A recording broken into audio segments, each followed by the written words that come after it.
Disebabkan oleh kegagalan dia. Dia janji banyak. PMX ni janji banyak. Janji macam-macam janjilah. Saya tak ingatlah dulu turun minyak lah, turun itulah, apa turun sekali bukannya benda turun. Semua benda naik. Yang turunnya ringgit, tak naik-naik. Ringgit paling teruk dalam sejarah. 26 tahun itu berita harian keluarkan sampai ada orang arahkan supaya berita harian tukar tajuk. Dia keluarkan tajuk itu. So daripada segi ekonomi teruk. So sebab itu saya nampak sekarang rakyat marah sebab keadaan semua benda teruk, tarif naik, cukai naik, even semua benda naik.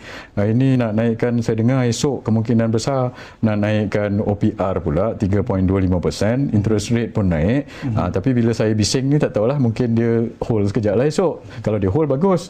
Tapi kalau dia tak peduli, dia naikkan saja lagi esok. So saya tengok benda-benda ini yang sebenarnya bila dia gagal tunai janji and gagal perform, so dia nak kena cari diversion. Apa diversion yang dia ada? Sebab itu saya tengok sekarang ni dia start tangkap-tangkap orang. So dia pergi siasat kes yang berpuluh tahun dulu. Dia pergi siasat Tun Daim, dia panggil Tun Mahathir. Pun kata saya tak ada masalah dia nak siasat orang ini. Tapi pada saya macam ni, kalau nak siasat-siasat orang, nombor satu awak kena adil dalam siasatan. Jangan buat targeted siasatan. So macam dia siasat Tun Mahathir dengan Tun Daim, sebab dia kata Tun Daim punya isi apa, sebab dia kata nama ni ada dalam kertas Pandora Paper. Tapi ada nama lain yang ada dalam Pandora Paper tu, nama Zahid Hamidi dengan nama Tengku Zafrul pun ada dalam Pandora Paper. Siasat semua kan? Yes, pada saya kalau awak nak siasat, nak berlaku adil, kan kata nak benteras rasuah dan sebagainya, bukan sekadar awak siasat Tun Daim atau isi Tun Daim atau Tun Mahathir atau anak-anak Tun Mahathir. Awak kena siasat Zahid Hamidi dengan Tengku Zafrul juga. Sebagai ahli politik bebas sekarang, saya cakap je lah. Saya boleh cakap benda ini.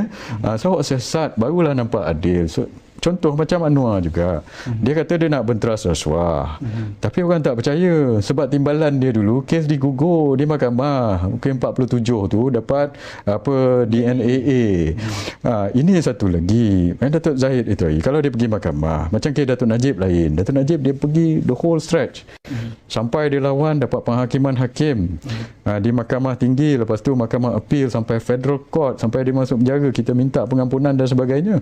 Tapi Datuk Zahid belum habis cerita lagi peguam negara yang gugurkan. Ini yang saya ingat rakyat nampak masalahnya di situ. So Anwar ni macam dia tutup besar-besar mata dia sebelah. Yang besar punya kes ni, timbalan dia. Itu hari dia pergi luar negeri di US, wartawan tu tanya pasal kes ni, dia jawab cerita lain. So kalau luar negeri pun tanya, orang Amerika pun tanya macam tu, orang dekat Malaysia apakan lagi awak pergi siasat ini kes-kes ini, kes depan mata timbalan awak tak siasat. So, saya nak cakap pada Perdana Menteri, kalau dia betul serius rasuah, jangan siasat targeted. Bila awak siasat targeted, rakyat nampak macam awak ni macam ada dendam politik. Dendam politik. Bila dendam politik ni macam ni, once awak start dalam political punya vendetta ini, benda ini akan berterusan.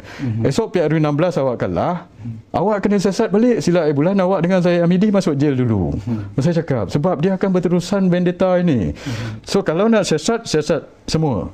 Jangan siasat ini boleh siasat, ini tak boleh siasat. Dia kata Zahid Hamidi dah bagi keterangan pasal apa kes dia offshore punya pesisir pantai punya duit tu. Tengku Zafrul pun dah bagi penerangan pasal ini. Tun Daim dengan Tun Mahathir pun dah bagi penerangan pasal dia punya kes tu. Daim cakap macam ini, bini dia cakap macam itu, Tun Mahathir cakap macam itu, tapi mereka kena siasat. So Zahid dengan Zafrul yang dah bagi penerangan pun awak kenalah siasat juga. So tadi Fahmi Fadil Menteri Komunikasi cakap, dia kata kerajaan tidak ada kena-mengena dengan siasatan ahli keluarga Mahathir, Tun Mahathir. Saya nak tanya Fahmi Fadil, dia punya kepala ni di mana? So saya tak tahu dia ni. So yang siasat tu SPRM atau polis. SPRM ni polis ni apa? Kerajaan lah. Kerajaan lah itu adalah agensi kerajaan. So apa benda yang apa ni orang kata, kalau dia kata kerajaan tak campur tangan, so SPRM dengan polis ni bukan kerajaan ke? Mereka adalah agensi kerajaan. So sebab itu saya kata kalau agensi kerajaan untuk siasat, mereka kena siasat without fear or favour. Dan saya setuju dengan pendapat beberapa NGO ini. Dia kata nombor satu, siasat semua. Nombor dua, kemuka bukti dulu. Kena ada bukti baru awak tuduh. Jangan awak tuduh dulu, pergi panggil orang, suruh dia sendiri cakap bukti. Ini apa benda? Ini macam witch hunt. So dekat Malaysia ni, once you start witch hunting, dia akan jadi karma. Bila jadi karma, nanti benda ni, cycle ini akan berterusan. Dan kuasa ini bukan selama-lamanya. Saya punya pegangan politik dia, saya daripada dulu sampai sekarang. Bukan pegangan politik sajalah. Pegangan saya deal dengan orang lah. Cik Azman, satu. Nombor satu, awak jangan naya orang. Always kita cuba buat baik pada orang. Kalau orang itu ada masalah, kita cuba sedaya upaya tolong. Kita tak boleh tolong semua orang, tapi siapa yang boleh tolong, kita tolong.